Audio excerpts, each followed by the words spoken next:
नमस्कार मैत्रिणींनो.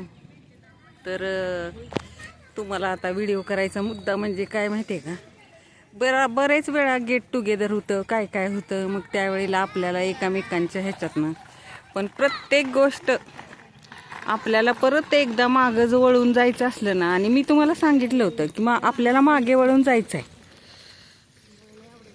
मग माझ्याबरोबर ही माझ्यापेक्षा 3 वर्षांनी लहान होती, त्यामुळं ही माझी बहीण होती माझ्याबरोबर.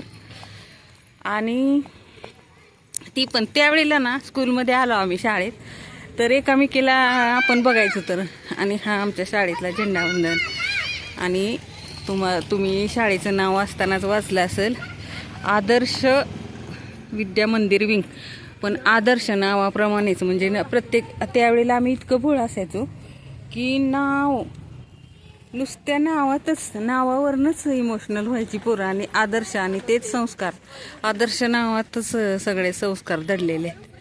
आणि ते संस्कार घेऊनच वाढलो. आणि त्याच्यानंतर स्वामी विवेकानंद, बापूजी साळुंखे. आणि एक प्रकारे त्यावेळेला आमच्या डोक्यात एक रुजवलेलं असायचं की हे जे स्वामी विवेकानंद हे नाव असायचं ते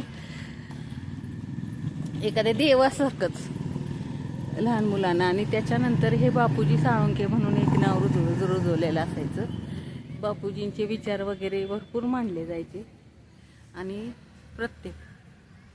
तर आत्ता मी का माहिती आहे का, हे तशी शाळेत वेळ घालवायचा म्हटलं तर आता बऱ्याच ठिकाणी स्कूलमध्ये जातो, प्रत्येक ठिकाणी बसतो, पण आपण ज्या शाळेतनं आपण एवढे शिक्षण आणि संस्कार घेतलेले असतात, तर तिथंच परत एकदा जर परत एकदा गेलो ना, तर आपण परत एकदा बालपणात गेल्यासारखं वाटतं मला.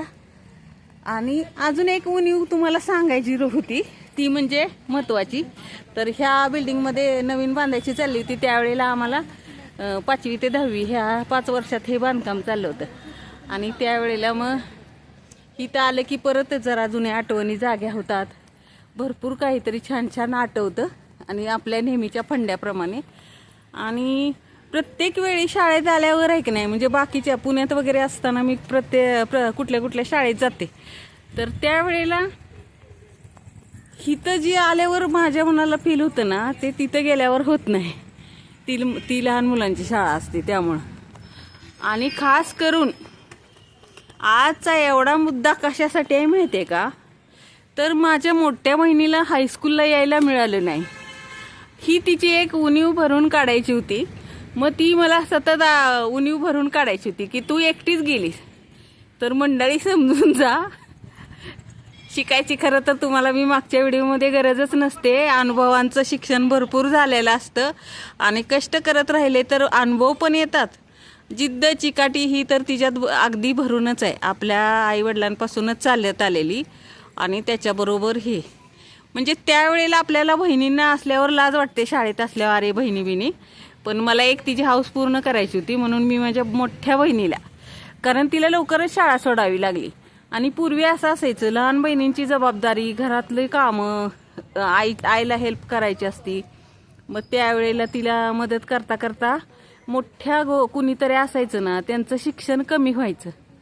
मग ते त्यावेळेला आम्हाला सांभाळायला लागायचं ना, त्यावेळेला तिला घरातच बसावं लागायचं.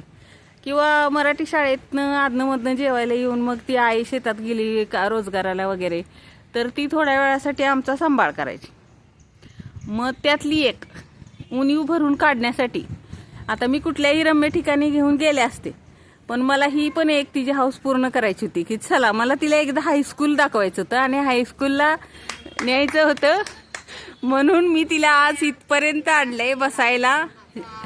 तुम्हाला कळलंच असेल की ह्यातनंच एक थोडीशी नाही का, 1 दिवस गेलं काय आणि 2 दिवस गेलं काय.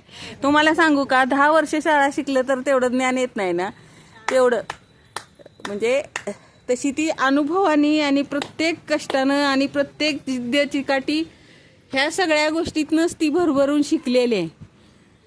पण मी तुम्हाला सतत सांगत असते ना की शाळेत गेल्यावर किंवा सर्टिफिकेट झाल्यावरच माणूस मोठा होत नसतो, तर तो अनुभवाने आणि आपल्याला जे शिकवत असतो ना ते ह्याच्यासाठी. आणि हिची ही एक हाऊस पूर्ण करायची होती.